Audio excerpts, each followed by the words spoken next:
जी TV के DNA में बहुत सारे मामलों का विश्लेषण करते हुए देखा, बहुत पसंद आता था। और न्यूज़ चैनल के जी टीवी को मैंने डीएनए को ज़्यादा लाइक किया। बट मैं देख रहा हूँ कि वो जी टीवी से हटकर आज तक के चैनल पर आ गए हैं। आखिर इसके पीछे कौन सी बात हो सकती है? क्या इसके बारे में आप अपना विश्लेषण देंगे?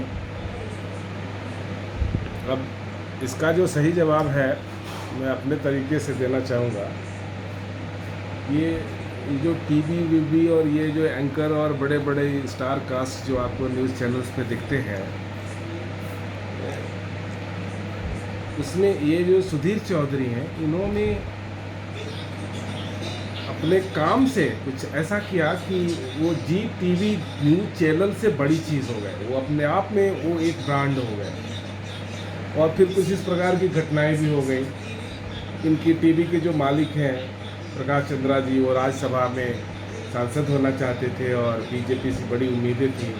और आप लोगों ने पहले देखा होगा कि बीजेपी और मोदी जी को लेके काफ़ी वो निष्ठावान अपना कार्यकर्ता के रूप में अपना प्रदर्शित करते रहे। लेकिन दुर्भाग्य से वो राज्यसभा में जा नहीं पाए और चुनाव आ गए। और फिर उनको लगा कि राजनीति तो चली गई, ये टीवी है। हालांकि मैं बता दूँ कि न्यूज़ चैनल में जी न्यूज़ सबसे पुराना है और एक ऑथेंटिक चैनल है। लेकिन सुधीर चौधरी के जी ज्वाइन करने के बाद और ये सब जो घटनाक्रम होने के बाद जी के मालिकों को लगा कि जी अब कहीं नहीं है, अब जी कुछ है तो सुधीर चौधरी की वजह से है। और ये जो सोच है वो किसी भी मालिक को परेशान करने के लिए काफ़ी है। और इस चीज़ को भाप गए सुधीर चौधरी।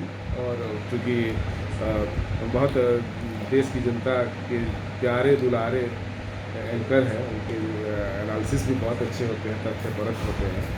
तो उन्होंने अपना, क्योंकि कर्म में विश्वास रखते हैं, टैलेंटेड लोग हैं, तो फिर इन्होंने धीरे से उस चीज़ को समझ लिया।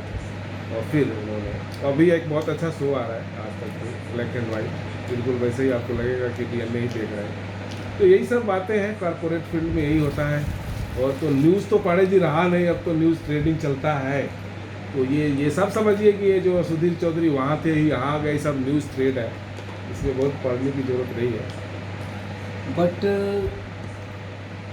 सुधीर चौधरी जी न्यूज़ में जिस तरह की खबरों का विश्लेषण करते थे,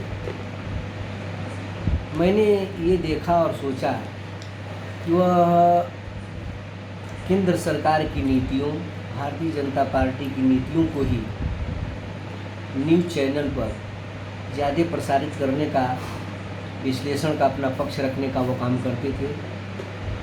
आखिर वो कौन सी वजह थी कि जी न्यूज़ के मालिकों ने भारतीय जनता पार्टी और केंद्र की सरकार के पक्ष में अपना पक्ष रखते हुए सुधीर चौधरी को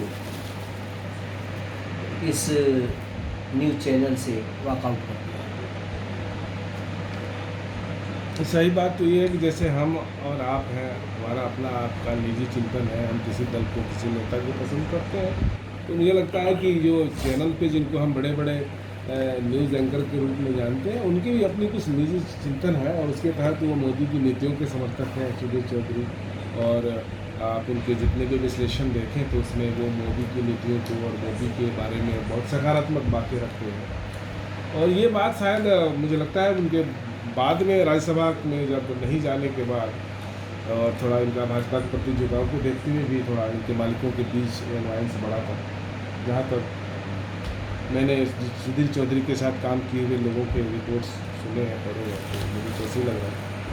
तो क्या जी न्यूज़ में जिस तरह से सुधीर चौधरी ने अपने को प्रतिस्थापित किया, डीएनए विश्लेषण में जिस तरह से उन्होंने सारी चीज़ों का जिस तरह से विश्लेषण करके जनता के समक्ष रखा, क्या आज तक के इस चैनल पर वह उतनी लोकप्रियता हासिल कर पाएंगे? मुझे तो लगता है बेशक, क्योंकि आज तक का जो प्राइम टाइम होना चाहिए, आते ही सुधीर चौधरी ने उस प्राइम टाइम को अपने हिस्से में ले लिया। और अभी आज तक के ब्लैक एंड वाइट शो चल रहा है, आप देख सकते हैं।